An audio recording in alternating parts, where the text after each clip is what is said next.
Hai, Assalamualaikum korang Cuma Dapur. Menu kali ni saya nak masak udang, masak sambal petai berlada.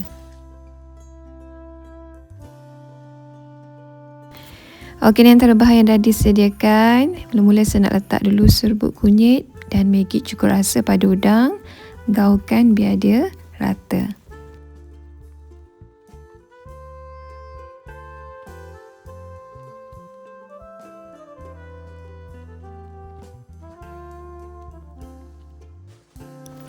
Seterusnya saya nak kisar dulu bawang putih, bawang merah, cili padi dan cili merah besar.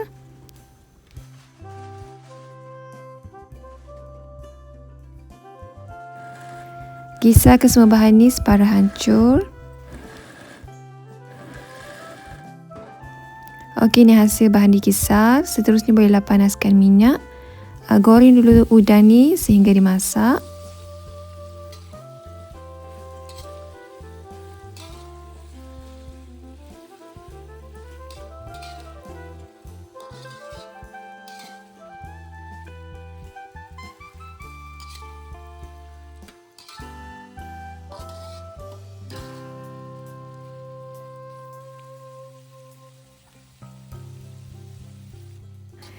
Bila udang dah masak, boleh angkat dan ketepikan dulu.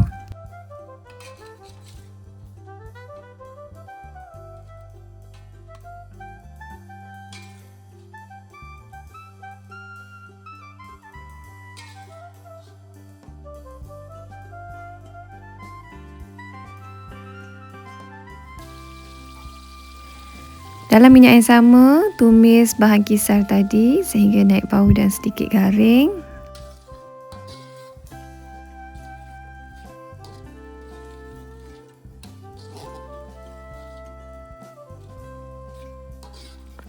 Masukkan juga perasa, garam, gula, ajinomoto secukupnya.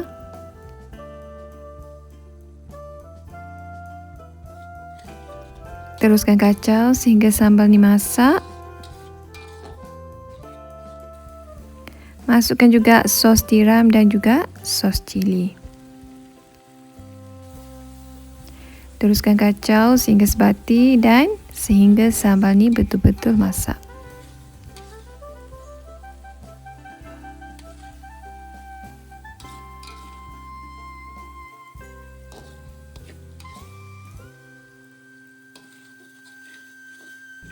Bila dah masak, dah cukup rasa semua, bolehlah masukkan udang.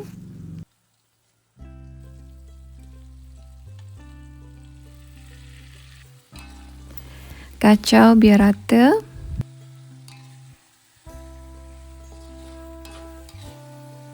Akhir sekali barulah masukkan petai.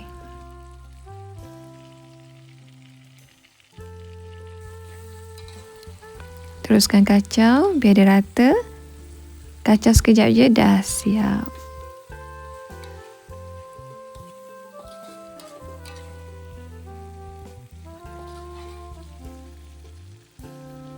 Okey korang, udang masak sampai petai berlada saya dah siap. Bolehlah dihidang. Makan pula dengan nasi putih yang panas-panas, memang sedap.